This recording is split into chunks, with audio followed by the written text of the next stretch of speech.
wish to get my opinion across, really. Excellent. It's just the way you're coming across, really, to be fair. Okay. Before we jump in, tell me where you're tuning in from.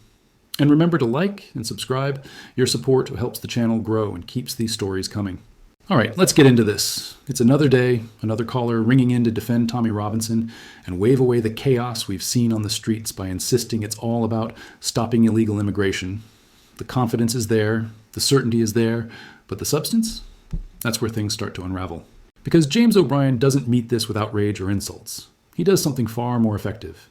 He asks one simple, precise question, the kind that doesn't sound dramatic at first, but quietly forces the entire argument into the open. And once that happens, the contradictions pile up fast. Claims that sounded solid suddenly need evidence, assumptions need explaining, and the caller's worldview, which felt airtight a moment earlier, starts to wobble in real time. This isn't just a debate about immigration policy. It's a live example of how talking points picked up online collapse the moment they're examined carefully. When you strip away the slogans and slow the conversation down, what's left is often confusion, not conviction. So watch closely. Pay attention to how little James needs to say and how much work the questions do on their own. We'll watch this together, and I'll break down exactly why this exchange matters at the end. Start with Aaron, who's in Medway. Aaron, what would you like to say? Hello there. First time calling, so I'm a little bit nervous. Just wish to get my opinion across, really. Excellent. It's just the way you're coming across, really, to be fair. Okay. Like, you keep saying Tommy Robinson is inciting the violence and everything as a matter of fact. Yeah. But if you actually read through all his tweets and everything, he's constantly advocated for no violence because that undermines everything. He's constantly been saying, everyone stop the violence because it gives everyone a reason to go against it, kind of. Why did he choose to lie about a Muslim asylum seeker if he's not trying to incite hatred of Muslim asylum seekers? Because that was the news at the time. No, it wasn't. It was. It was sort of all round everywhere on. It was on racist social media accounts. It wasn't anywhere else. And I think Nigel Farage may have contributed very deliberately to the confusion. But you chose, did you, to believe it, despite there being no evidence? I didn't. Why would you do that? At the time, yeah. Why do you think you did that? I don't know. It's social media. I agree that there is a big problem with social media everywhere. And where does Tommy Robinson do most of his work? Where does he do? It's on X. What? It's on X, social media. So that's where the big problem is. Yeah. But you're here to tell me he's not part of it. Well, he hasn't told everyone to go out and loot shops and riot. No, but he's told people that 3 little girls were murdered by a Muslim asylum seeker, and lo and behold, people are looting shops and rioting and kicking in the doors of Muslims. You don't think there's any link at all there, Aaron? Yeah, don't get me wrong. I don't think he's right in that, along with a lot of other people. What do you think then? What do you think then? What do I think about what exactly? What do you think about these riots? I think the violence is completely wrong. It undermines everything they're trying to achieve, or the point they're trying to get. What's the point they're trying to get across? Yeah, the point we're trying to get. They're trying. We're all trying. You said we're then, didn't you? Was that just a slip of the tongue? Yeah, because the mainstream media make people more right wing, even though it's central. Right. So what's the point? What's the point they're trying to get across?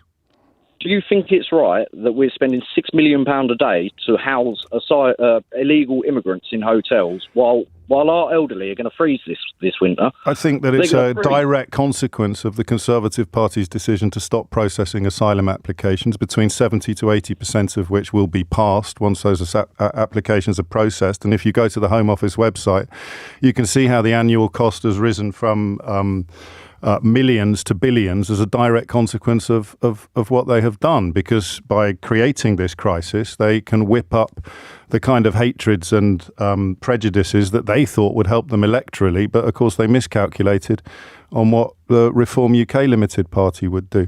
And when you say illegal immigrants, you are wrong, because they can't be here illegally until their application has been processed. And as I've just told you, 70 to 80%. You haven't even got to look in the news. 70 to 80% of the applications prove to be successful. So tell me again what point you think the people throwing smashed up gravestones at British police officers are trying to make. Well, they're trying to make the point that, enough is enough. Like, sorry, enough what? too many illegal immigrants, and we stress illegal. Right. So why are they kicking in the doors of legal Muslims, people that were born here? That's what I'm saying. That's completely wrong. Right. That is, you've got idiots in any group. Like last night in Birmingham, for example, where you've got Muslims out on the street. You will have wrong people in there that are threatening Sky News presenters. They didn't threaten Sky News presenters. They swore, and therefore I watched it as well. And I'm a professional broadcaster. And if you don't immediately curtail a broadcast which contains swear words, then you'll get an Ofcom complaint upheld. But I talked at 10 o'clock. Yeah, well, slashing a tyre and attacking a police officer, they're not the same thing, are they? And yet I'd said at 10 o'clock this morning, someone will come on the show today and try to claim that these are somehow equivalent. Let's focus on the point that you think these people are making. They're making the point that there has been too much illegal immigration. Yeah. Okay, and you think that watching police officers get attacked, hotels get set on fire and shops get looted will make the mainstream media go, oh gosh, I think there are some people out there who think there's too much illegal immigration. But they don't know what the words illegal immigration actually mean, but they're certain that there's too much of it.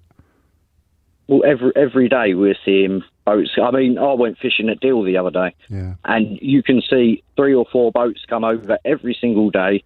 They're not women and children. They're not fleeing anything. They're fighting middle-aged men. How do you know they're not fleeing anything? How do you know they're not fleeing anything? Because they're throwing their passports into the water on their way here to claim illegal asylum. That's not how it works. That's what they used to do when they were on air. That's what they used to do when they were on aeroplanes. So how do you work out, Aaron, whether they are bona fide asylum seekers or not? Well, you'd need to go through the proper. At the end of the day, you can't come up on a rubber dinghy. No, answer the question.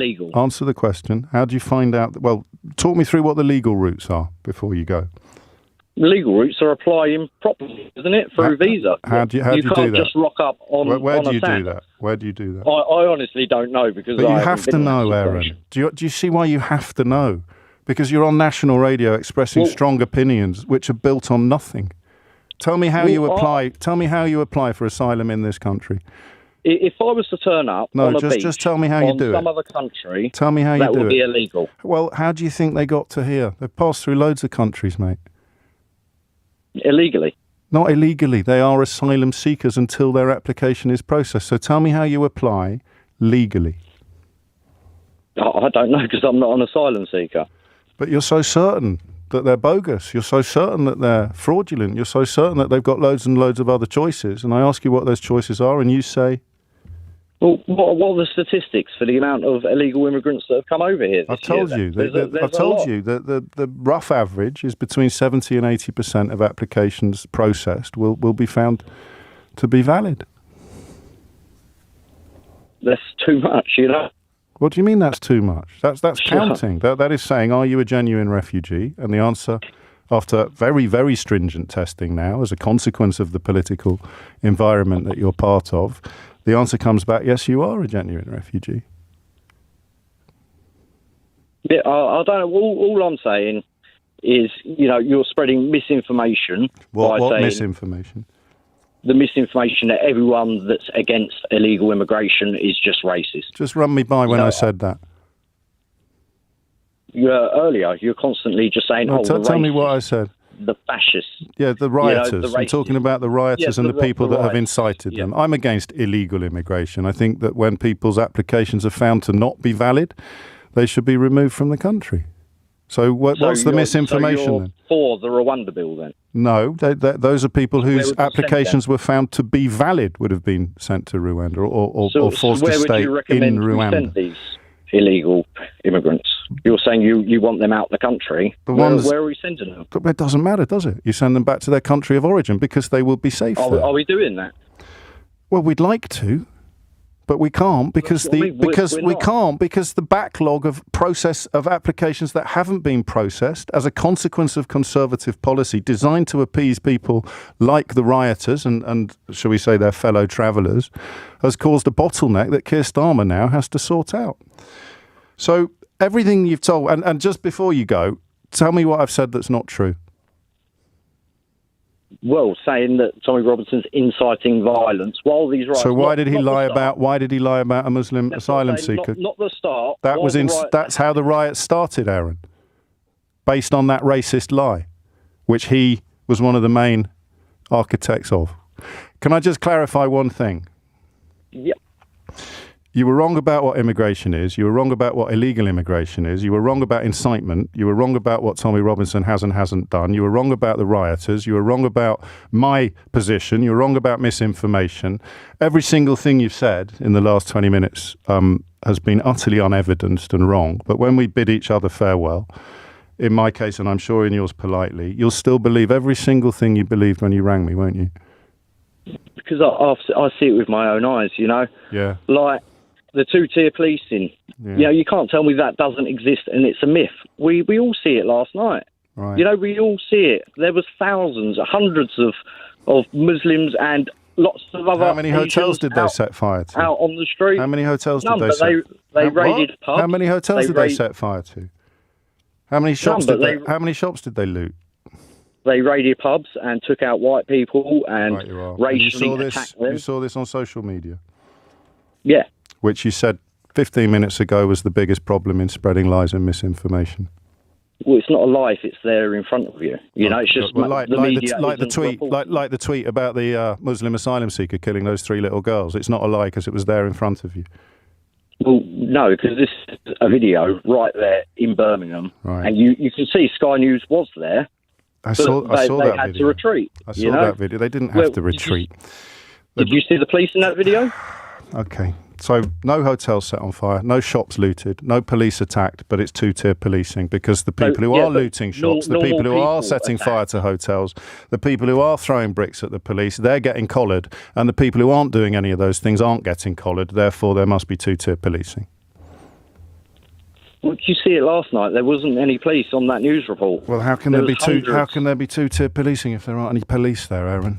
Love to the family. It's 10:38. And this is the moment where everything falls apart. What you just saw wasn't a heated clash of opinions. It was an entire political narrative collapsing under the weight of one unanswered question. The caller, Aaron, sounded completely certain at the start. He was confident that people arriving by boat were illegal, confident that there were clear legal routes they were deliberately avoiding, confident that the anger on the streets was justified. But James doesn't argue with the emotion. He doesn't shout. He doesn't ridicule. He simply asks the most basic, unavoidable question: what is the legal route? Tell me what it is. Walk me through it. And suddenly, there's nothing. Silence. Then the quiet admission: I honestly don't know. That single moment tells you everything. Because the anger was real, the conviction was real, but the knowledge underneath it simply wasn't there. And that's not unique to one caller. You hear versions of this every week. People holding intense, passionate views about immigration, asylum, and the law, while having no idea how the system actually works. That's where we are now, in an age where opinions are formed first and facts are optional later, where confidence replaces understanding, where slogans feel more solid than evidence. And zoom out for a second, because this isn't just about one phone call. This is the broader strategy of hard right politics. It doesn't depend on detailed policy or legal accuracy. It thrives on outrage, on oversimplification, on repeating claims until they feel true. And the moment you calmly ask for evidence, real evidence, the entire structure starts to wobble. James didn't need a long speech to expose that. One question did the job. Ask for proof. Ask for detail. Ask how it actually works.